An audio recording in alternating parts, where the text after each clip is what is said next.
Hello there. My name is Allie Walford, and I am the program director for PEN, the Parent Education Network. We are what they call a PTI, a Parent Training Information Center, and today I'm going to talk to you about an IEP that works for you. So if you have found us, you know that IEPs are the foundation of your child's special education program at their school. So let me share my screen and we're going to jump right into the workshop. I am so glad that you are here to spend this time with me. Today's workshop will probably be about 30 to 45 minutes long.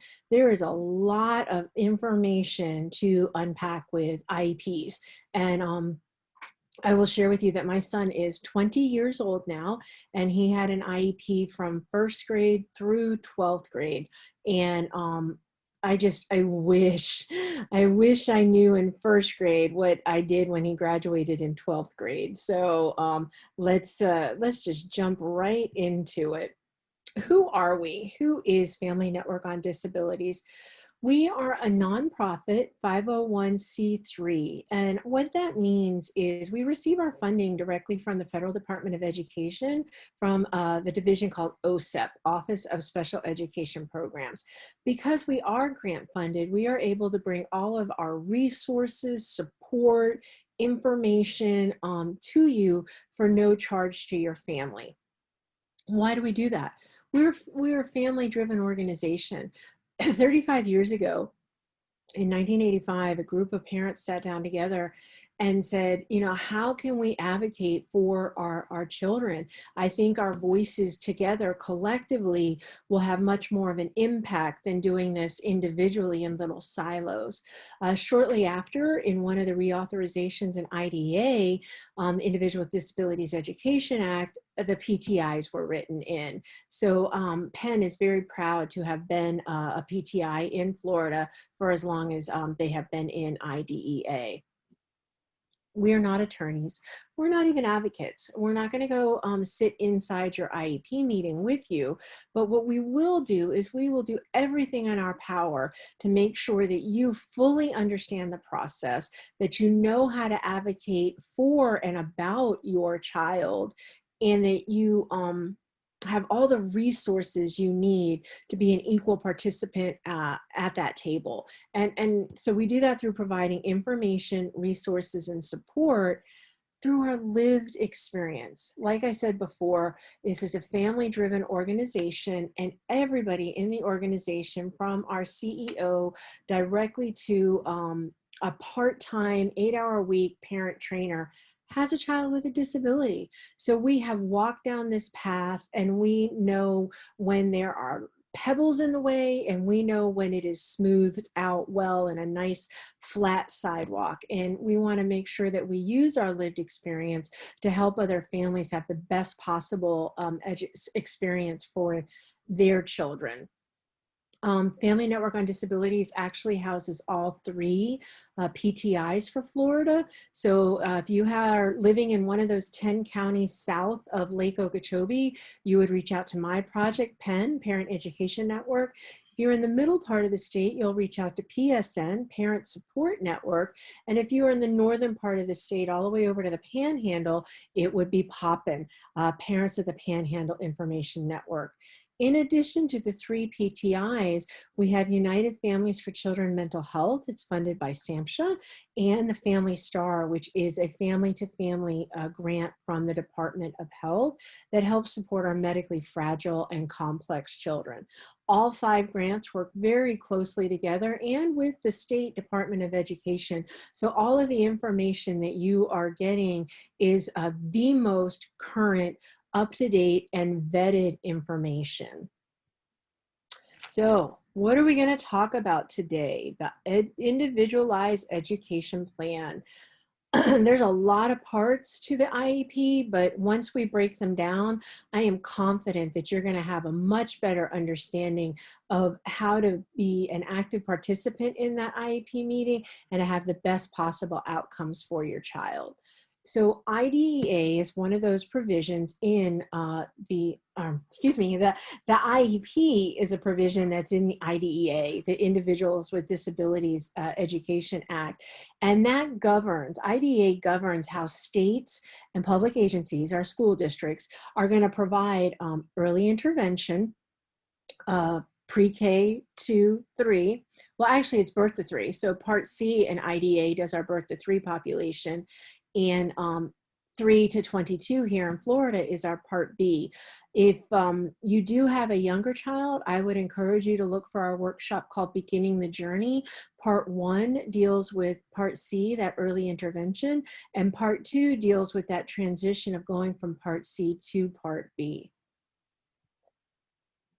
In IDEA, there are 6 topics that we are going to look at today and hope that you have a better understanding of at the end of this time together that we have.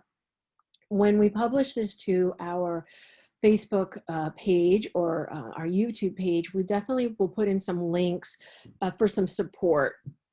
One of the best products that we have is a 2-page flyer on the alphabet soup of special education. So as you can see, there's a lot of acronyms on this page: FAPE, IEP.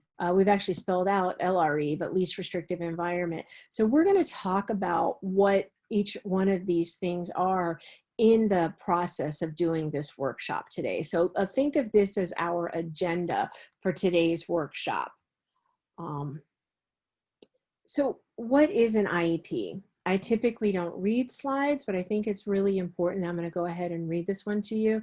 It is a written statement for each child with a disability that is developed, reviewed, and revised in accordance with Section 614D of IDEA. So this quote is directly from the definitions section of the reauthorization of IDEA in 2004. So note that it requires that this program is in a written format. Your IEP is a blueprint for what your child's education is going to look like. Now, why is it important to know what 614D is?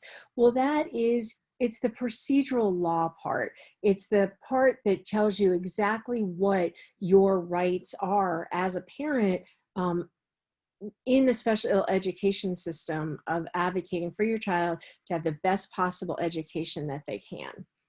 It's important to know who is on the IEP team, right? So of course you, the parent, I would say the parent's the most important person on the team other than the student, but I'm a little bit biased.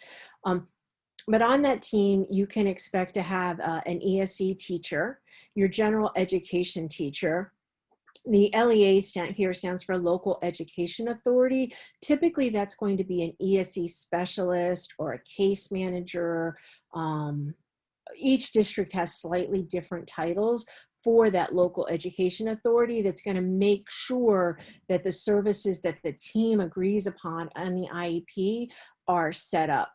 And then your evaluators. So and we're going to talk about this in the process of the IEP, but your child will get an evaluation, possibly several evaluations that you will have signed a specific consent on. So some of those people that have conducted those evaluations will be at the table. It'll be a school psychologist, potentially therapists that are serving your child after they've had eligibility, a guidance counselor if they have some input to your child's education. Do you need an interpreter? Is English your second language and you need someone to help support you on what this process is and what it is that you are being a part of for your child? Speech language pathologist, an occupational therapist, a physical therapist, whoever is providing those specialized direct instruction to your child, they should be at the table to help tell you what's going on with your child. Saying all of that, you are allowed to have anybody you want at the table also. I highly recommend having your partner with you. I do not know what I would have done at some of my meetings if my husband wasn't by my side. You can bring an advocate if that's what you choose to do. Your best friend, maybe a mom's a good support for you. For me, I needed to tell my mom about it afterwards, but maybe your mom's your best friend and your biggest advocate helping you advocate for your child. But it is important for you to know you can bring anybody you want to that meeting, as long as they're providing some insight about the needs and the capabilities and the strengths of your child. So it's important to touch on this. Perhaps you've seen this, perhaps you haven't seen it, but this is called the RTI pyramid.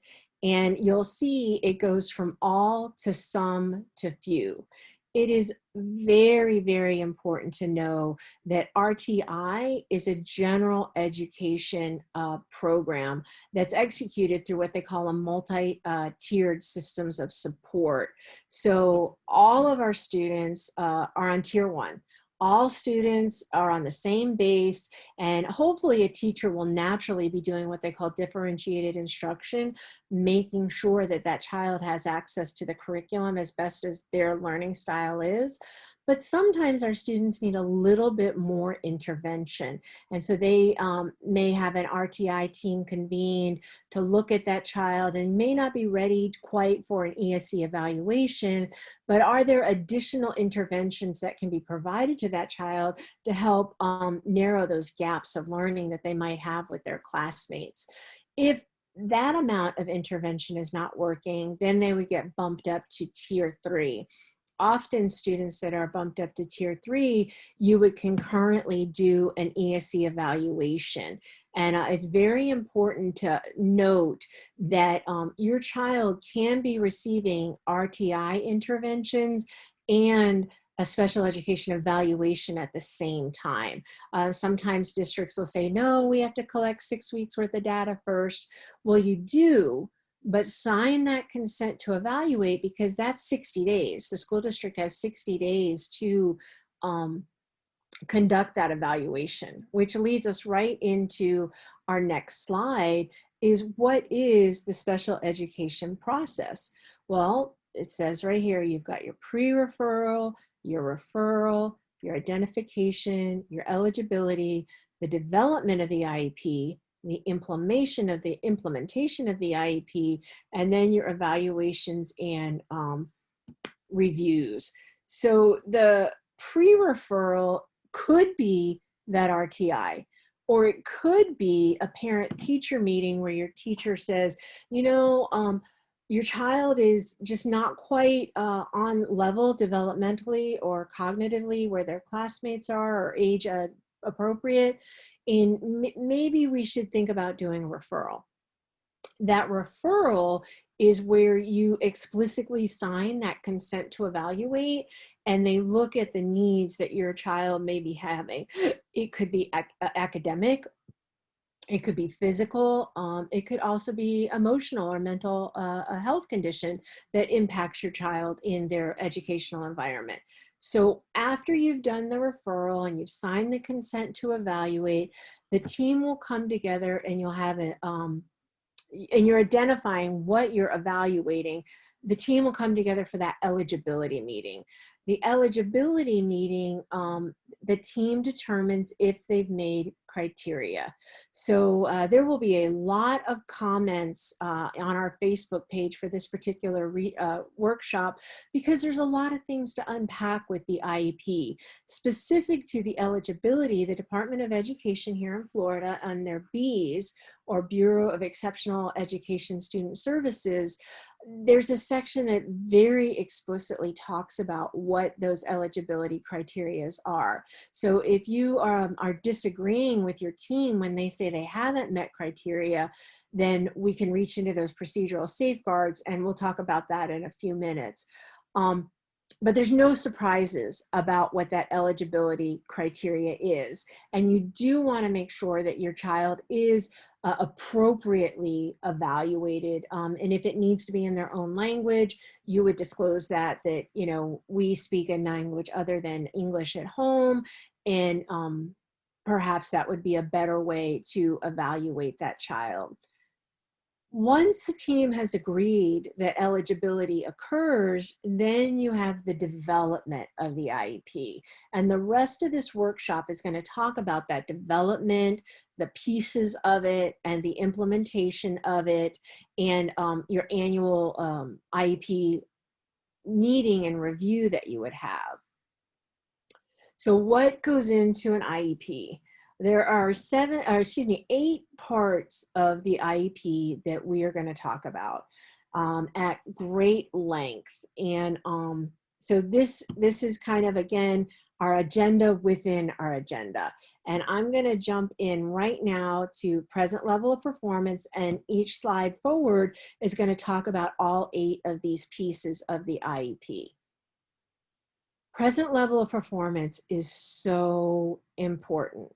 So important. So on your IEP, there are these sections called domains, and it'll be your curriculum and learning or your academic area, your social emotional, independent functioning, healthcare, or communication. And when you get your IEP, what that's going to look like is your general education teacher, your child's general education teacher, and their ESE specialist, or anyone that's providing specialized services to them. They're going to write up a section for that domain about exactly where your child is performing at that moment. So say your annual IEP meeting is in December. Personally, I think that's the best possible time to have it because it's in the middle of the school year. But you can have an IEP meeting anytime. We'll talk about that later also. At December 2020, my child in 3rd grade is reading on a 1st grade level. They are recognizing 19 of the 26 letters. Obviously, that particular child would have a significant delay, but that's just an example of what a present level of performance could look like on the IEP for the academic or curriculum section. Usually there'll be some assessments or some evaluations from the teacher there. A lot of school districts use iReady. There's reading measures that teachers do, and it'll be very specific about where that child is performing. Social emotional. So my son's eligibility was what is called EBD, and that's emotional behavioral disability. So his emotions significantly impacted his ability to function in a classroom. So we had a lot of social emotional goals for him, and self-regulation and impulse control. So that portion of the present level of performance, all of the teachers should have some input on that, including specials teachers, because we all know that our children act differently in different environments, as well as if they are utilizing a school counselor or a school therapist. Independent functioning. I think every child should have an independent functioning goal because that's the point of life. You know, we want our children to be as independent as they possibly can be when they do graduate from high school and move on to college or career ready. And those independent functioning goals, whether they're in 2nd grade or 12th grade, with a little bit of accountability from a support person, could have a profound impact on their success as an adult. For our children that have healthcare needs, that is an additional domain that's very specific. So for that, you would probably have a nurse on board. And there's a wide variety of healthcare needs for our children. It could be a low impact of diabetes to a profound impact of maybe a child that is on a feeding tube, or maybe they are non-ambulatory, they're confined, they are a wheelchair user. So they would need to have support with some of their daily living. They would need to have someone help support them with toileting, and things like that. What I want you to understand about the IEP, and always go back to the I, is it's individual. What does your individual child need for success? And these present levels of performance are going to go right into our next section about goals. And you need to pay attention to the present levels of performance. And that last domain is communication. And Specifically, this is their language skills, their expressive and receptive language skills. Do they need a speech pathologist, an SLP, to help with that communication of being able to articulate their ideas? There can definitely be a communication goal under the social emotional domain of when feeling agitated, a child will pick one of 3 strategies pre-taught by a teacher. You could also have a communication goal in the independent functioning. Child will raise their hand when needing support. But this domain E of communication is very specifically almost always done by a speech language pathologist. Now, where have we talked about the parent input on the present level of performance? We haven't yet. Typically what will happen is at the beginning of the meeting, the LEA, the local education authority who's running the meeting, will say, so mom, tell me about your child. And I recall for me, it was a deer in the headlights, and it was all of the negatives. I don't want him to do this, and I don't want him to do that. And, I wanted them to know about all of his deficiencies so they could fix them. Well, and so he wouldn't get suspended. When I learned how to write a strength-based parent input, and I offered some solutions to those problematic behaviors that he was having, it was night and day. It was completely night and day, because the teachers and the people who were reading my parent input, I was giving them a positive view of my child. I wasn't taking away from the needs he had. I shared what his needs were, but I also shared it as a strength-based way as I could. Very important. I also recommend that you write out that parent input section ahead of time and email it to your ESE specialist to copy and paste and put it into the IEP at that moment. And then you just read it to the team, because I can tell you it is very painful and emotional coming up with that information, like off the top of your head on the spot at that IEP meeting. And I can say for probably the first 3 years worth of IEP meetings, that's what I did. I would really love for you to learn from the challenges that I had.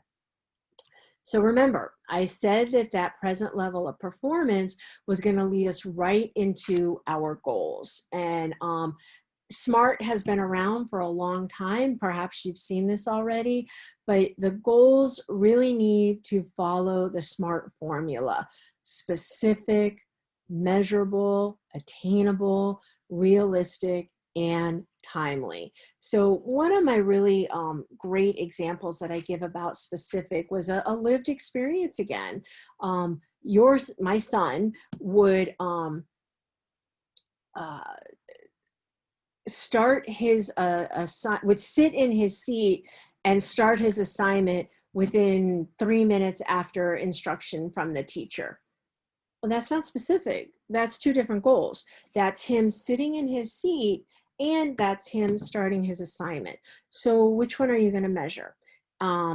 So each goal should be looking at a specific skill that your child wants to work at. And each domain has goals. So the academic section will have academic goals. Maybe they are in 3rd grade and they're trying to learn their multiplication tables, and maybe they have dyscalculia and math as a barrier for them. So their goal would be this math goal about multiplication, and then they would receive direct specialized instruction from an ESE teacher providing strategies and interventions and supports on how to master that skill that they struggle with.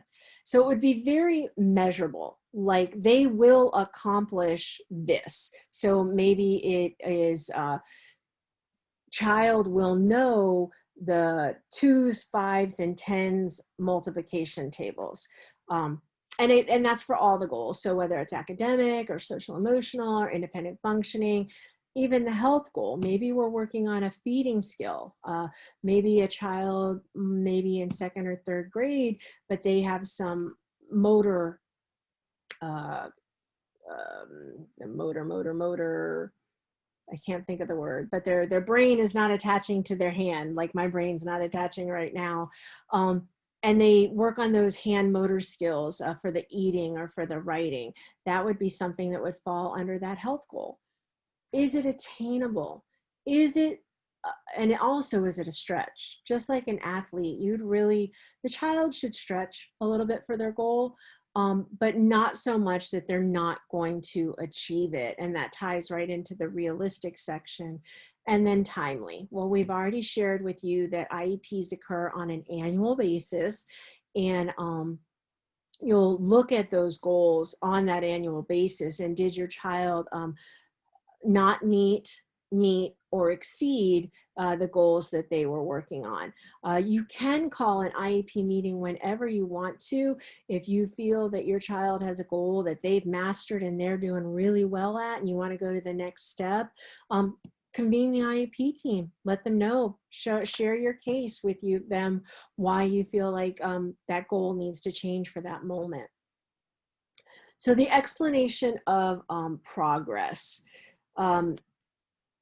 With your report card, what comes on a quarterly basis, there is also progress from the IEP. And just like the phrase I used a moment ago, are they not meeting, are they meeting, are they exceeding their expectation of progress?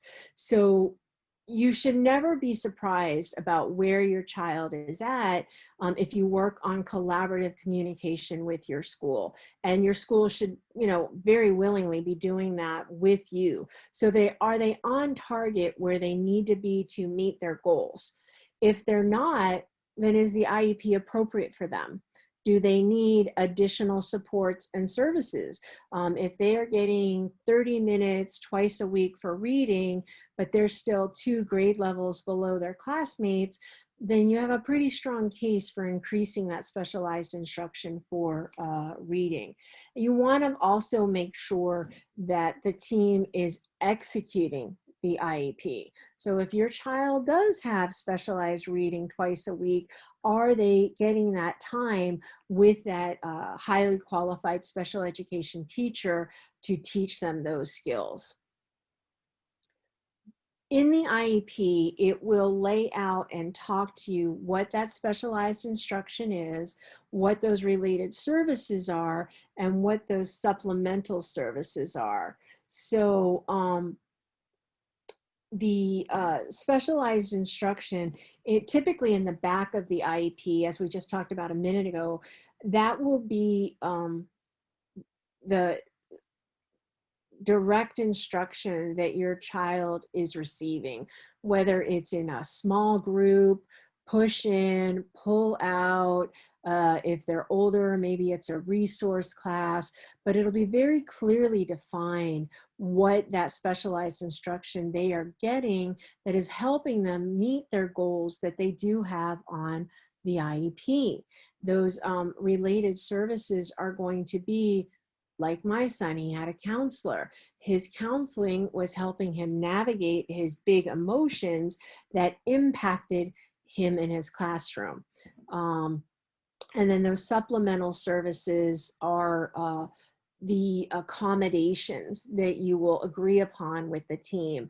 Many of our students will get time and a half for their processing, or preferential seating. It's important to know that preferential seating does not necessarily mean the front of the classroom right next to the teacher. Maybe that ramps up a child's anxiety, and that's not good for their success. Maybe they want to be in the farthest corner away from the classroom door to make it less distractible. But those are some examples of those supplemental services that could be on your child's IEP. And I touched on this just a minute ago with that specialized instruction, but where is your child being educated? This is a really important phrase. It's been around for a very long time. Special education is not a place, it is a service. So just because your child has, autism, that does not automatically mean that they must be educated in a self-contained autism class. Goes back to the I in the IEP. what is the need of your child. If your child needs that small teacher student ratio, absolutely. But so many of our students do thrive in the general education environment with those appropriate supports. So going through that continuum of placement, I'm just going to go through it real quickly. It is fully included in a general education classroom with their non-disabled peers, as the, you know, the legalese is. I like to call it classmates. When they are fully included and they do have specialized direct instruction on their IEP, that can look like a pull out or a push in. So maybe they get pulled out of their classroom 30 minutes, an hour, you know, whatever that looks like on their IEP. So they're still included fully in their class, but they're going to receive those services, or somebody's going to come into the classroom and give them those services. I just touched briefly on the self-contained class for our imaginary autism student. There can be self-contained classes for the EBD students. That was an experience that my child had.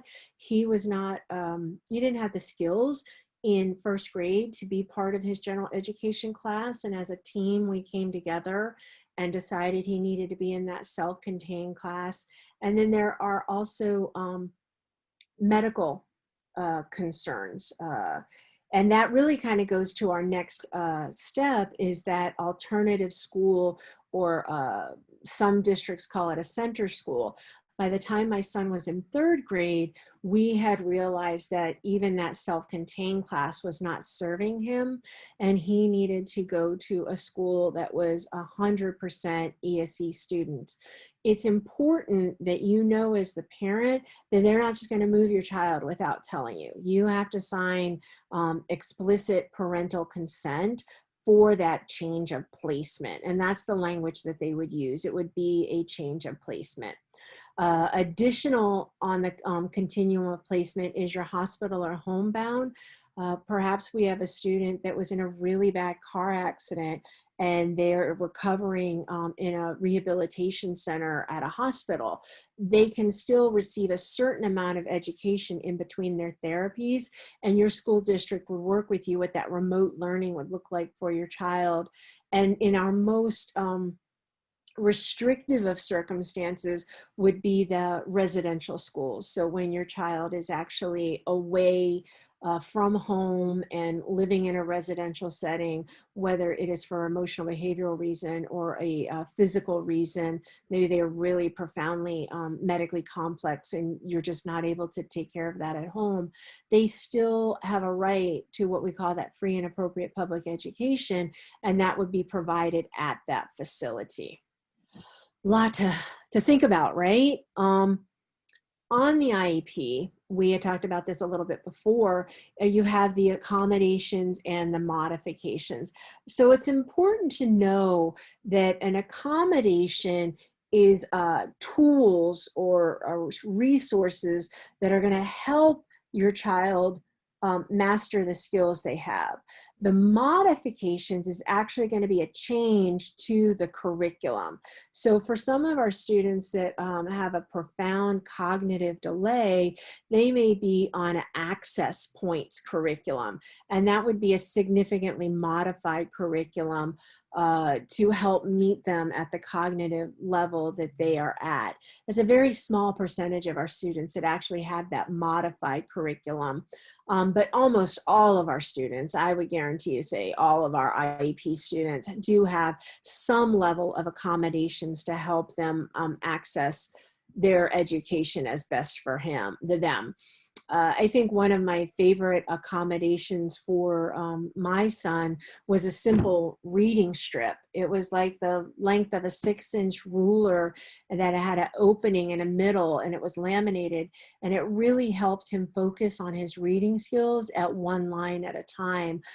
He was so impulsive, and he was so he really had significant ADHD. That was really hard for him to concentrate. So that simple accommodation of using that reading strip was very powerful for him. The other accommodation that he had that I really liked was nonverbal cues. So when he was making a decision that probably wasn't appropriate for the classroom, his teacher would adjust their glasses if they wore glasses. Well, I wear glasses, and we taught him that when we were adjusting our glasses and looking at him, was he participating in a behavior that he probably shouldn't have been at that time? So there are lots and lots and lots of accommodations that are available to all of our students. I encourage you strongly to reach out. I'll share our number at the end of the workshop, but we are happy to sit down and have that one-on-one with you and walk you through this entire process. If this workshop is too broad or too overwhelming or just not quite help explaining the information to you the way that you need it. Every IEP explains the amount and the duration. And it's really, really important that you as the parent, you know that. Um, who is providing the support? How often are they getting the support? How much time are they getting the support? And where are they getting that support? If your child happens to be receiving specialized reading instruction in a pull-out small group, and they go to the same room every time to do it, and they also do their small group testing in that room, high stakes testing, FSA, 85% of our gen ed students, probably more than that, do take the FSA, and all of a sudden that room's not available to them.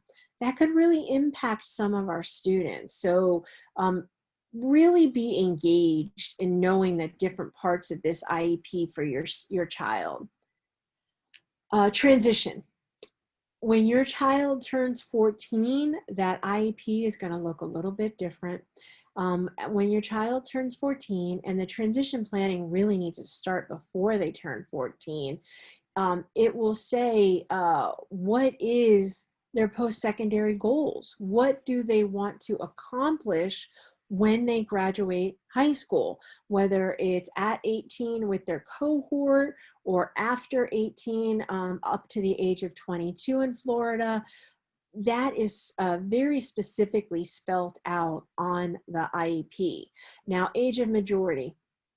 My son's birthday is in June, so this did not impact me. But if you have a December baby and your child turns 18 in December and they decide they don't want you in their IEP meeting anymore, unless you have guardianship of that child, you don't have to be in there. So I really encourage you to have conversations with your child.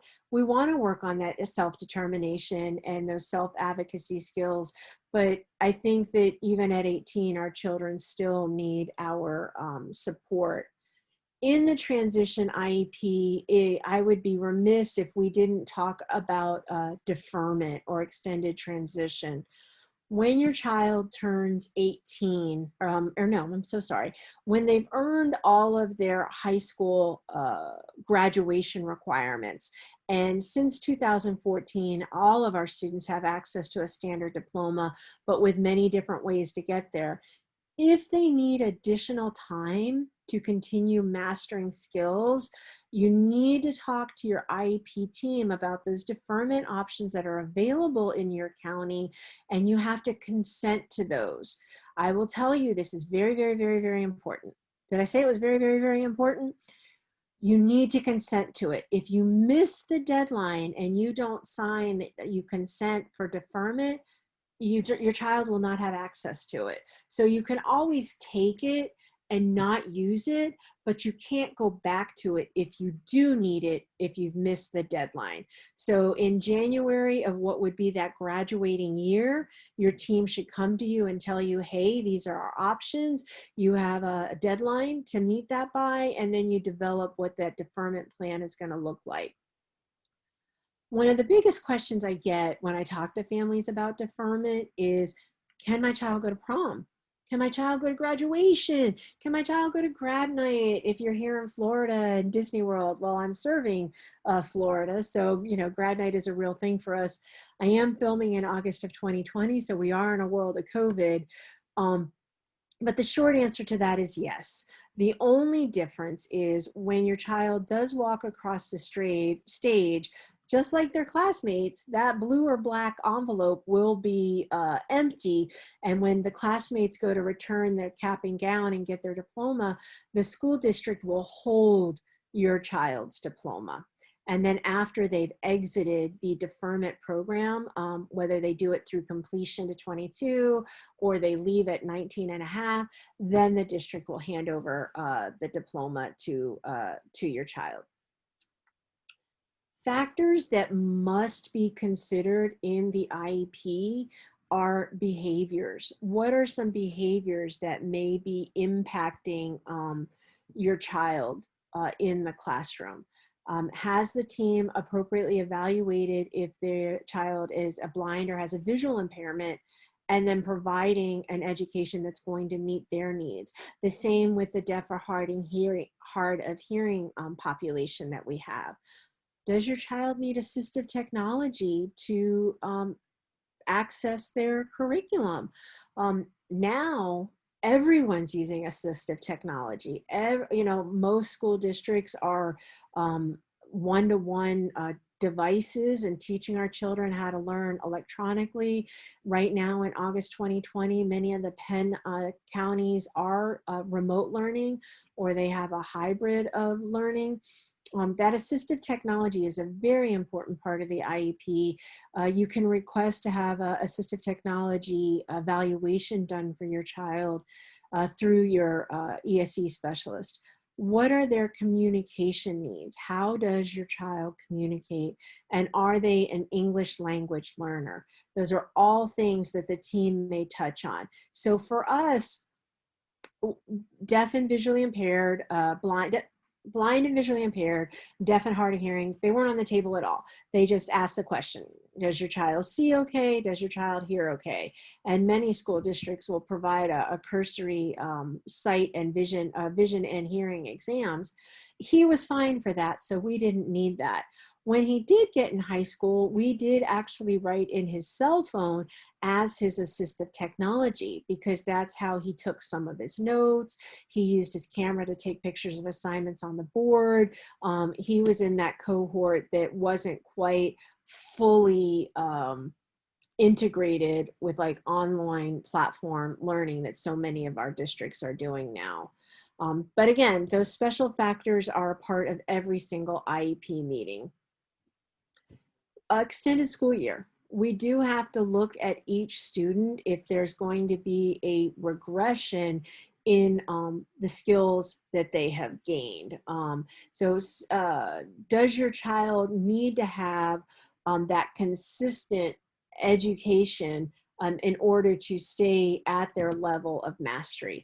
This is an IEP team decision, and it looks very differently in each county. So I encourage you to talk to your team about what extended school year looks like in that county, and then reach out to us if you find that you're getting a no, because it's very individualized. And if you are presenting a case of why your child needs to have continued education, and they're flat out telling you no, then they need to let you know why they're telling you no.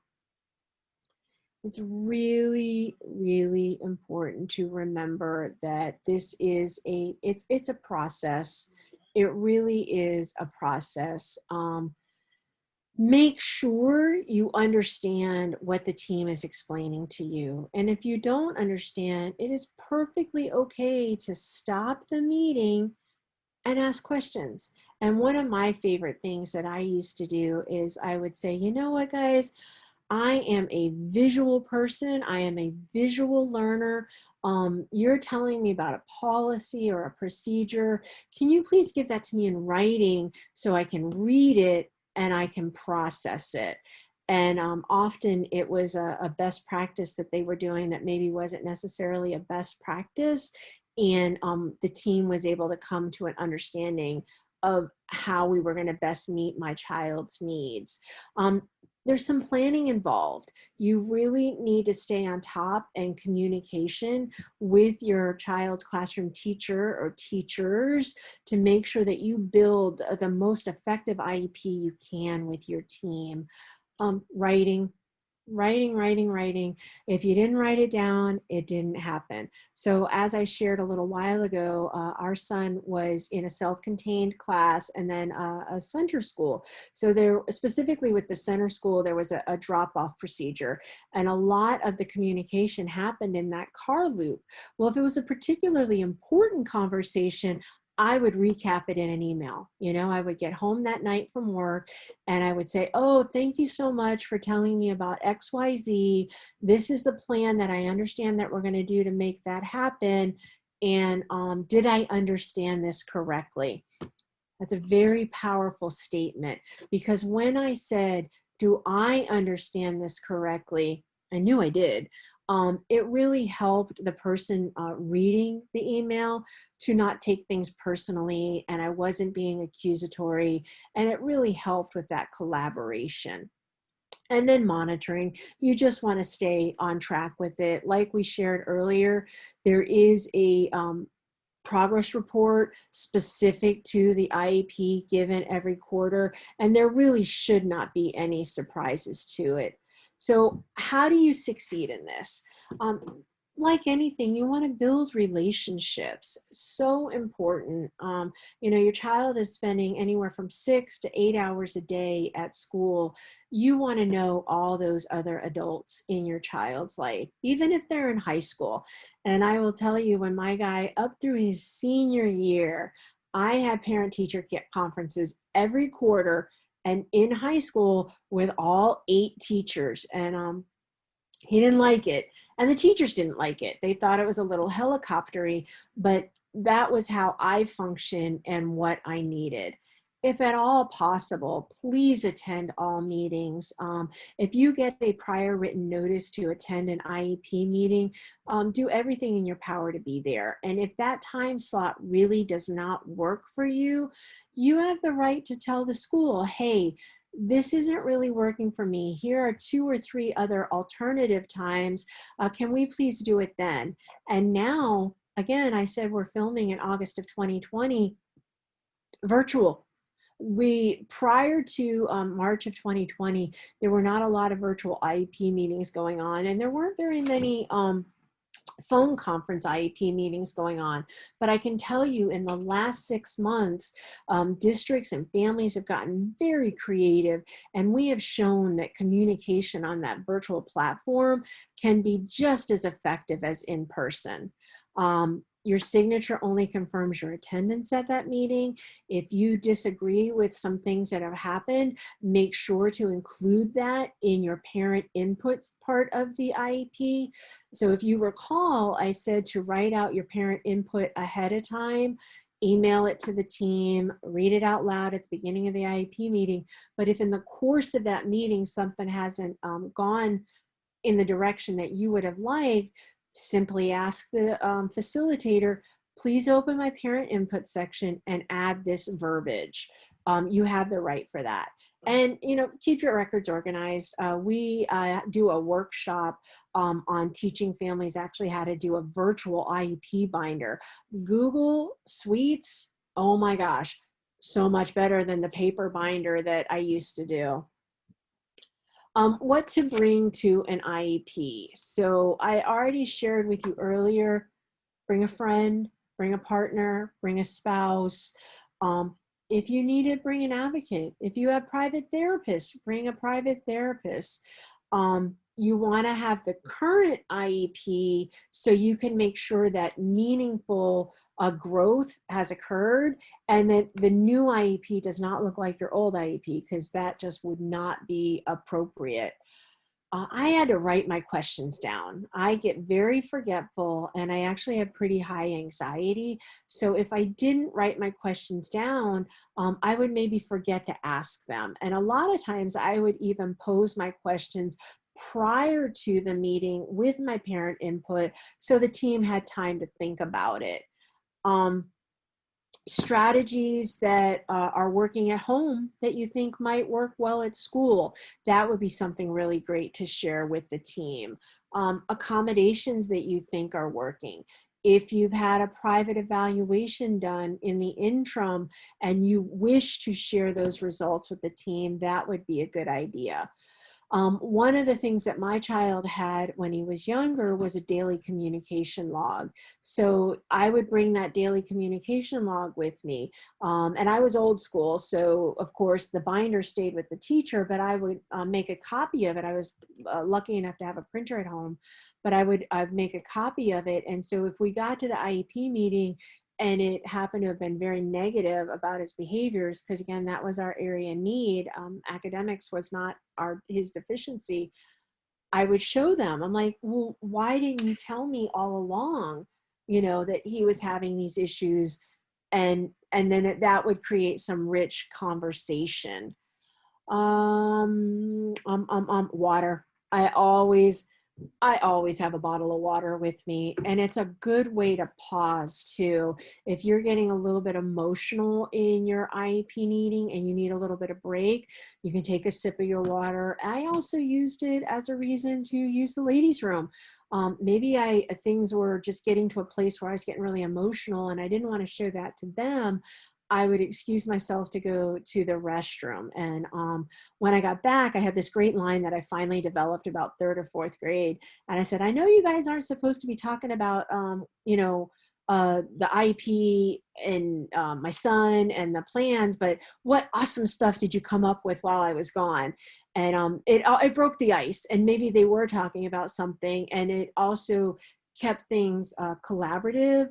And for us, it reduced the hostility, because my son had a lot of really, really big behaviors. And often when a child has really, really big behaviors, they'll not remember that it's a manifestation of a disability. And it's the whole point of why they have the IEP. So I needed to keep my hostility level low so that we could be productive at that meeting. And cookies never hurt.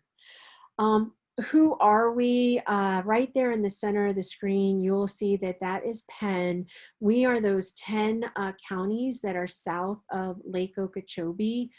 And there are 2 other parent training information centers in Florida: PSN, the Parent Support Network in Central Florida, and Poppin, Parents of the Panhandle Information Center, all the way from Jacksonville to the Panhandle. We have 2 other grants, one from the Department of Health called Family Star. They support our medically fragile and complex children, and United Families for Children's Mental Health. And that is a grant from SAMHSA to help support our children with significant or not any kind of mental health support that they might need. And the 5 grants work very closely together along with the State Department of Education. Completely separate, but under the same house, is our FND Trust Services. You can go to our website at www.fndusa.org to look at those trust services. And we do have a dadvocate. So if you are a dad or a father figure that is in the life of a child with a disability and you would rather talk to a man, we have one on the Penn team, and we would be happy to connect you with him.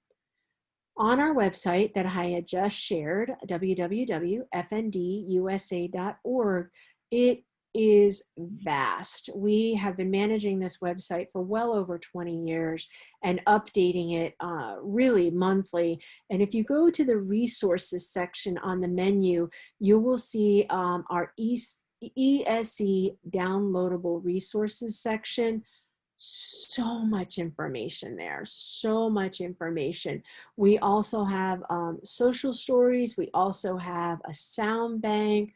FND has 5 or more Facebook pages.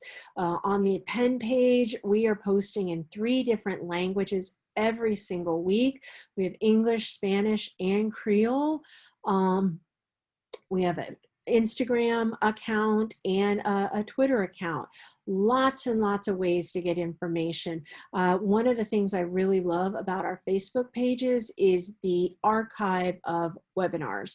So I know today's webinar has been a little bit long, but you can look on there, and even though the slides will be the same, perhaps a different parent trainer will share a different nugget of information about the wide variety of topics that we share.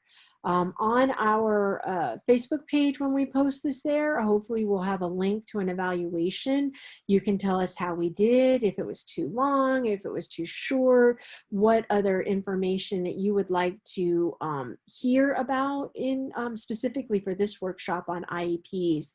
If you would like to reach a parent trainer, that can be done at 800-825-5736. So I want to thank you so much again for joining us today. Again, my name is Allie Walford, and I'm the program director here at Penn. And it truly is my vision of why I do this work is so families can learn from the journey we had. We had a pretty difficult journey and a lot of lessons learned on our journey, and I never got to tell you the outcomes. So we had talked about this continuum of self-contained and then a center school. Well, I will tell you, by 6th grade, he was back in general education classrooms at a charter middle school. And then we went to a traditional public high school that was a technical magnet school. So not only did he have to apply and meet the requirements of the magnet program, but by his junior year, he was taking machining classes and graduated with his 24 credit diploma with honors and industry certifications and his IEP to support him. So we were very, very lucky in the happy ending of our journey. I do want you to know that we know that there's a wide variety of functioning in our students with disabilities. That we have some students, like my son, that in the end had very, very low need for support. Now, trust me, in elementary school, you don't go to a center school if you're doing okay. He needed a very high level of support then, but by the end of his journey, it was a low level of support. Here at Penn, we are here prepared to help you no matter where you are at in your journey with your child. I want to remind you that we do serve from birth to 22 years old when they exit their FAPE, their free and appropriate public education. And it is all 14 categories of disability that are in IDEA. So thank you so much for spending this time with me today. And I really look forward to talking to you if you reach out to us for some support. I hope everyone has a great day.